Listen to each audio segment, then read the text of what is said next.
next topic that we have is our self-love message. Every week I try to give a self-love message because it's what I do. I am an advocate for love thyself as thyself. That's the name of my book, Doing Your Self Work, all of that good stuff. And last week my message was for men. I put out just a message to show them that, you know, in these times, we are thinking about them and praying for them. And a lot of times I think that we are rough towards each other, men and women, black men and black women. But sometimes we got to stop and say, I love you. I support you. And just do it from a place of authenticity, an authentic place. So that message was for men, black men, and I still feel the same way. And I always have. I have.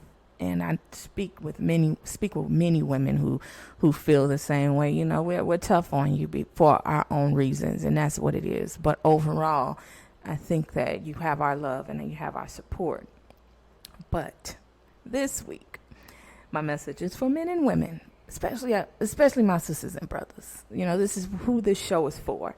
My black women, my black men. We have to not sacrifice our growth.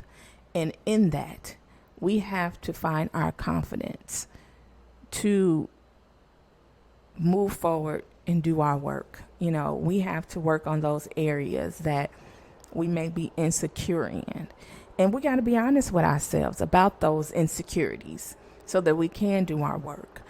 So that's my love message for this week is find your confidence, build yourself up so that you can go out and tackle those issues that, you are afraid to tackle, those things that hold you back.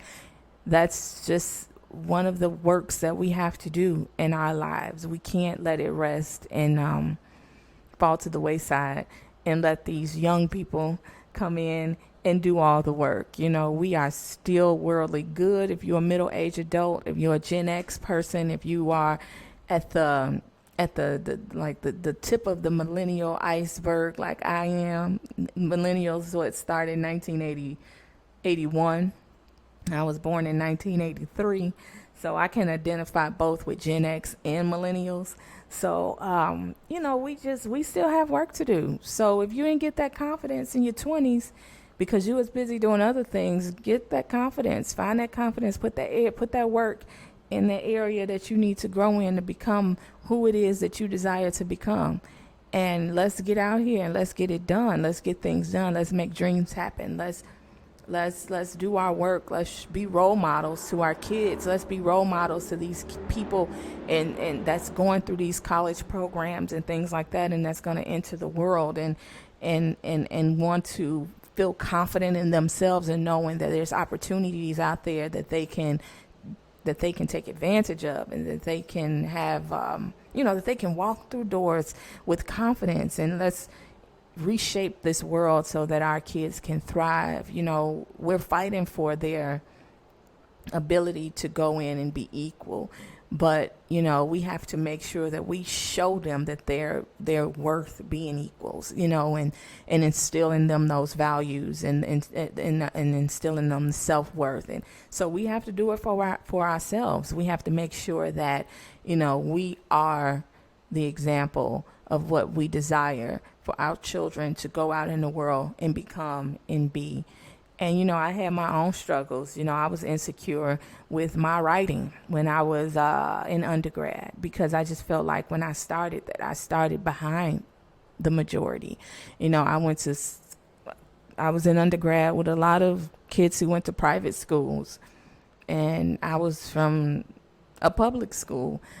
And so I was a little bit behind, and so that kind of broke me down a little bit. I was disappointed in the education system. I thought it failed me. And this isn't my first time talking about this. I have talked about it plenty of times. And But I did my work. I did my work so that I can do the things that I desired to do. I always desired to have my own publication. I always knew I would have to work, but I always desired to have my own publication and do my own work and put my own things out so that if I got an example too, a recent example. So back to the point, find your confidence, do your work. But my example was this. So I got back to pitching articles and I haven't done it in a while. And so I was pitching kind of it was it was a editorial, it was an opinion piece, and I sent it to a couple of publications for print, online or in the newspaper or whatever, and it was rejected. All right, oh well, so what? I'm okay that it was rejected, but I then published it in my magazine, and then I published it on LinkedIn, which I get a lot of feedback on LinkedIn. And I got so many responses to, wow, this is a powerful piece. I was kind of moved. I was moved by what you said. It was one guy came on and said, could he pen me an open letter of apology for some of the things that I, shared, and, for all white people. And I was just like, that's not necessary. But anyway, it got feedback. And so my point is that sometimes your message is not for the masses. Sometimes it's just for the people that you come in contact with. So whatever level that you operate on, and wherever you are in that moment, you have to have the confidence to keep going and keep pushing, and don't let rejection break you. Do not let rejection break you. You have to be confident enough to know that you know what you know, because you know it because it's meant for you to know. If that makes any sense. Makes sense to me. But so yeah, find your confidence, build that confidence up if in whatever area. If it's career, it may not be career.